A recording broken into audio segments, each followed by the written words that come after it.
Ao longo do século XX, o indivíduo que morria, o indivíduo que estava no estado terminal, ele passou a ir da sua casa, da sua residência para o hospital, e ele passou então a morrer no hospital. Uma mudança muito grande. Então, lá do início do século XX até o final do século, ocorreu essa passagem da morte que foi transferida da residência do sujeito, onde esse indivíduo era o senhor da sua morte, ele comandava todo o teatro da sua morte, no seu leito de morte ele regia, todo o teatro de morte do qual participavam as crianças, os parentes, os vizinhos e os amigos. Quando essa morte é transferida para o hospital, esse indivíduo deixa de ser o senhor da sua morte. Esse indivíduo deixa de ter autonomia sobre a sua morte. Esse indivíduo, então, passa a ser agora controlado por médicos, enfermeiros, nutricionistas, psicólogos, assistentes sociais. Todos passam a dizer o que ele pode e o que não pode fazer. As visitas são cerceadas, há um controle grande. Então há, na verdade, nessa morte hospitalar, uma grande perda da autonomia do sujeito. Há um reforçar de um aspecto impessoal, o aspecto biológico da morte.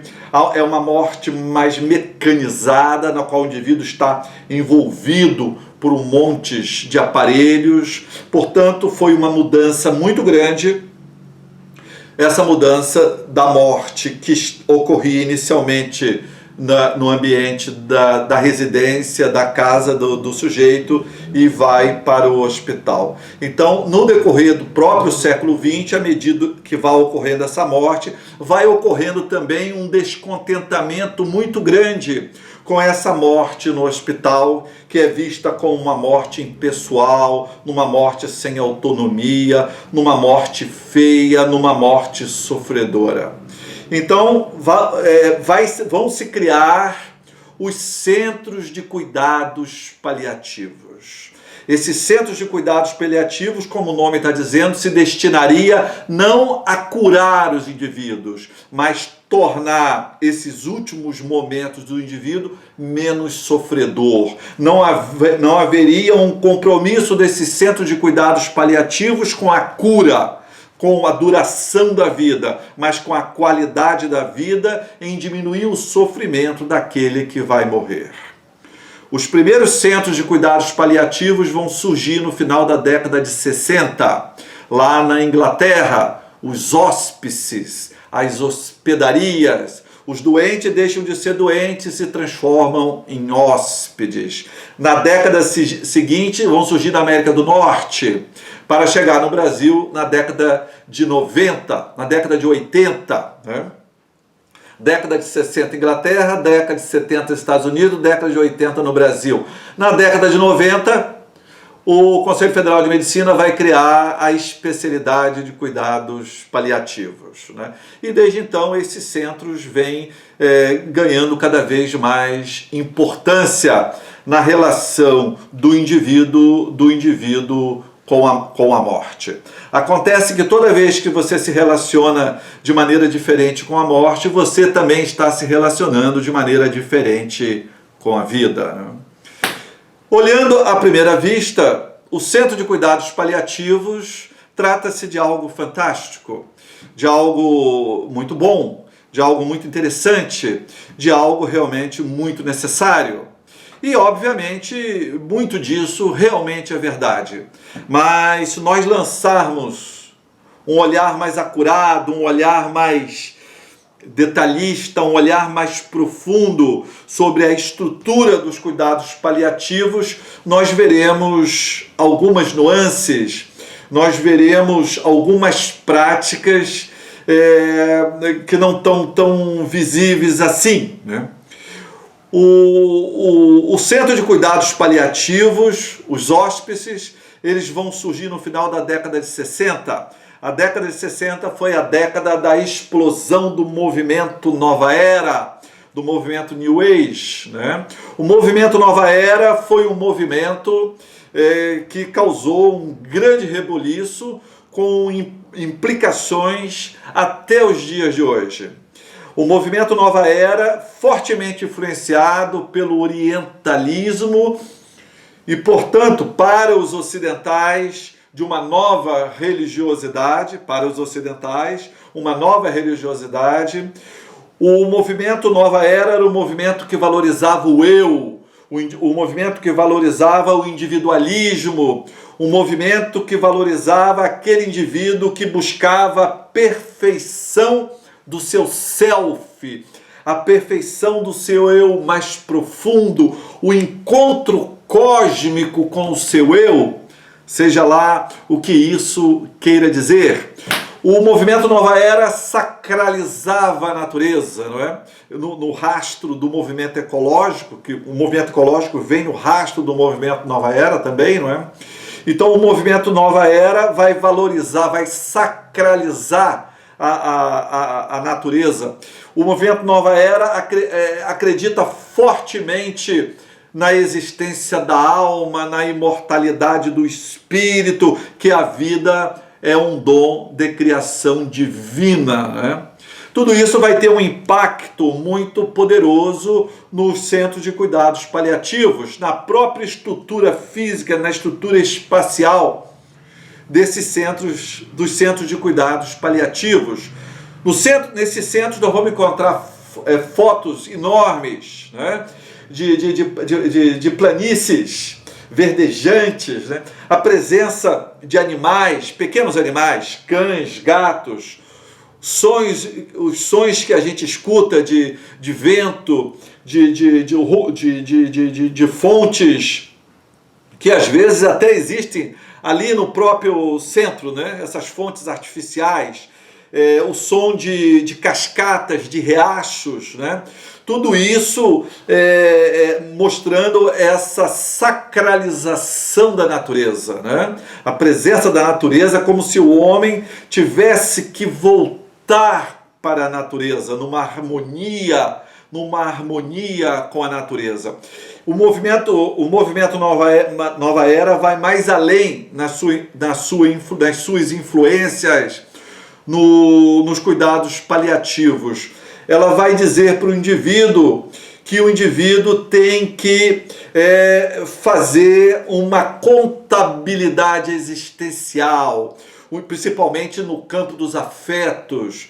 O indivíduo tem que tentar acertar, fazer as pazes com seus inimigos, aparar as arestas com seus amigos, se aproximar dos seus familiares, principalmente dos seus familiares mais íntimos, sejam familiares próximos pelos vínculos biológicos, como o pai, a mãe, o filho, a irmã, seja pelos vínculos sociais, como o que ocorre pelo casamento.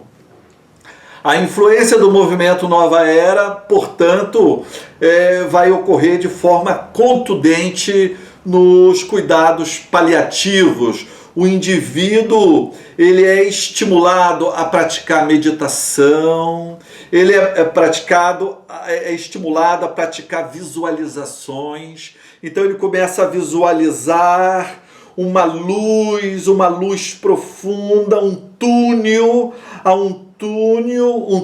esse que sua alma em breve irá percorrer em busca da luz que o receberá, né? Ele então é estimulado a visualizar, faz exercícios de visualização, tentando visualizar essa luz e esse túnel no qual ele irá percorrer dentro de breve.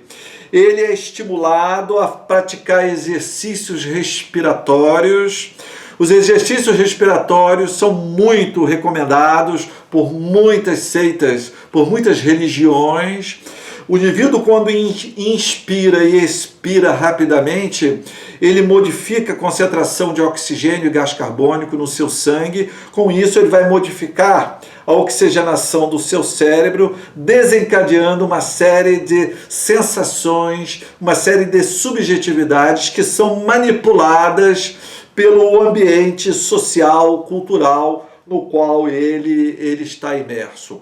Portanto, o Centro de Cuidados Paliativos, ele tenta fazer uma interferência biológica, psicológica, social e espiritual nesse indivíduo que encontra-se frágil, que encontra-se debilitado, nesse indivíduo que dentro de pouco tempo irá falecer. Não se usa a palavra morte no Centro de Cuidados Paliativos. Se usa a palavra transformação, viagem, êxtase, passagem. Não se usa a palavra morte. O indivíduo vai fazer a sua viagem, o indivíduo vai fazer a sua passagem, portanto, ele tem que se aprimorar, ele tem que viver a sua morte, os seus últimos dias próximo da morte, como a última oportunidade que ele tem para crescer espiritualmente. E crescer espiritualmente para quê? Para seguir a existência. A morte mata, mas o indivíduo não morre. Não morre porque ele renasce no outro mundo. No outro mundo agora, muitas vezes, não mais o mundo medieval do céu, o mundo medieval do purgatório ou do inferno, mas ele vai renascer no outro mundo pós-moderno da outra dimensão. O indivíduo na pós-modernidade, ele não quer mais renascer no céu, ele não acredita mais no céu, ele não acredita mais no inferno, mas ele acredita que há outra dimensão, e será nessa outra dimensão que ele irá renascer. Portanto, os cuidados paliativos têm um discurso externo, que é um discurso democrático, que é um discurso da autonomia do sujeito, mas que, se nós olharmos de forma mais acurada, nós vamos ver que é um discurso idealista, é um discurso moralista, é um discurso ingênuo e é um discurso autoritário. Porque nem todos querem morrer olhando verdejantes pradarias, conversando com samambaias, acariciando cães e gatos e ouvindo sons de fontes artificiais. Nem todos entram nesse clima idealístico, nesse clima altamente subjetivo, nesse clima extremamente ingênuo. Há, portanto, uma tentativa de se moldar o sujeito que está morrendo, de forma tal que os centros de cuidados paliativos vão se aproximar bastante dos grupos religiosos.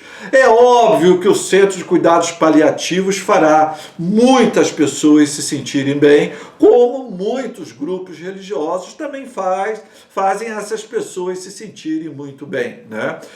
Mas isso trata-se de algo extremamente subjetivo. A Raquel Aysengar Menezes é uma médica psicanalista, ela tem um artigo muito interessante que ela publicou nessa revista aqui, é a revista do ISER, do Instituto dos Estudos da Religião, uma revista bastante conhecida e já bastante longeva. Essa revista já tem mais de 40 anos. Ela tem, inclusive, na internet, é disponível online, de graça, né? E a Raquel, ela escreveu um artigo chamado Religiosidade e Interpretações da Morte, no qual ela fala dessas novas construções do morrer na pós-modernidade. E, mais especificamente, dessa nova construção do morrer realizada pelos centros dos cuidados paliativos. A Raquel nos lembra que Foucault dizia que no século XVIII os hospitais não serviam para curar, Ninguém ia para o hospital para ficar curado. As pessoas iam para se salvar.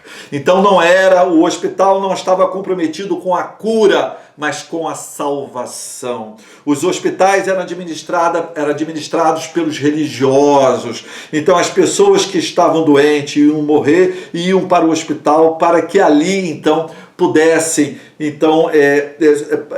passar aquele sofrimento, né? Passar aqueles últimos dias pensando no que havia sido feito, no que havia sido feito de mal, tentando arrumar, purgar o seu mal ali naquele hospital. A Raquel, então, diz que os centros de cuidados paliativos nada mais são do que... Ela não fala bem isso, mas chegamos a essa conclusão. Que os centros de cuidados paliativos nada mais são do que ressignificações desses hospitais, cujo único objetivo era fazer com que o indivíduo se salvasse, não que o indivíduo se curasse. Portanto, há uma aproximação ideológica, uma aproximação ideológica desses hospitais do século XVIII com os centros de cuidados paliativos, porque ambos estão a serviço da ideologia da boa morte. E não existe nada que dê uma boa morte. A morte nunca será boa. A morte, o processo de morrer é um processo altamente desintegrador, é um processo sofredor, é um processo extremamente solitário, porque ninguém morre acompanhado. Apesar de o indivíduo estar rodeado de pessoas que o amam, essa morte será feita solitária, porque ele vai morrer sozinho. É uma experiência única. É talvez a experiência mais solitária que o indivíduo vai passar, que é a experiência da sua própria morte. Portanto, a Raquel Sengar, nesse seu artigo, ela aproxima esses centros de cuidados paliativos dos hospitais do século XVIII, que estavam ambos, hospitais do século XVIII e centros de cuidados paliativos. Ambos estão a serviço da ideologia da boa morte.